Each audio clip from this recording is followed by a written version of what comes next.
ଭାରତର କଳା ସଂସ୍କୃତି ଐତିହ୍ୟ ପରମ୍ପରା ପ୍ରକୃତି ସୌନ୍ଦର୍ଯ୍ୟ ସବୁଜିମାପୂର୍ଣ୍ଣ ଭରପୁର ଥିବା ରାଜ୍ୟ ଓଡ଼ିଶା ପ୍ରଦେଶ।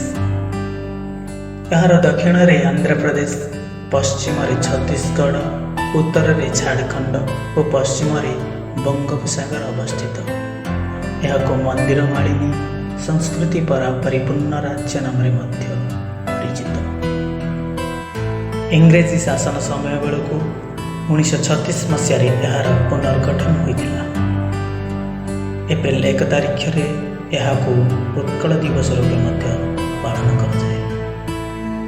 ଏହି ରାଜ୍ୟରେ ପ୍ରାୟ 4.5 କୋଟି ଜନସଂଖ୍ୟା ବସବାସ କରନ୍ତି। ଓଡ଼ିଆ ଭାଷା ଏହାର ମୁଖ୍ୟ ମାତୃଭାଷା ଅଟେ। ଏହି ରାଜ୍ୟ ମନ୍ଦିର ମାଳିନୀ ସଂସ୍କୃତି ପରମ୍ପରା ପରିପୂର୍ଣ୍ଣ ରାଜ୍ୟ ନାମରେ ମଧ୍ୟ ପରିଚିତ।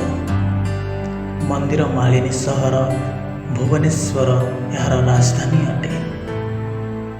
ଭାରତର 4 ଧାମରୁ ପୁରୀ ପ୍ରଭୁ ଜଗନ୍ନାଥ ଧାମ ଅନ୍ୟତମ ଅଟେ।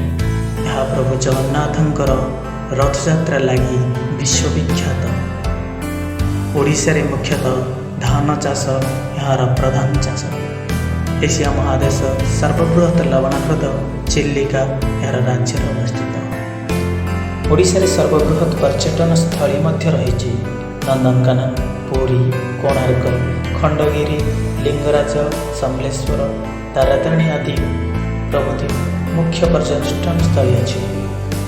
ସବୁ ରାଜ୍ୟ ଭଳି ଓଡ଼ିଶାରେ ମଧ୍ୟ ସଂସଦୀୟ ବ୍ୟବସ୍ଥା ଦ୍ୱାରା ଶାସିତ ହୁଏ। ଓଡ଼ିଶାର ମୁଖ୍ୟ ରାଜନୈତିକ ଦଳଗୁଡ଼ିକ ହେଲା ବିଜୁ ଜନତା ଦଳ, ଭାରତୀୟ ଜନତା ପାର୍ଟି ଓ ଇଣ୍ଡିଆନ୍ ନ୍ୟାସନାଲ୍ କଂଗ୍ରେସ।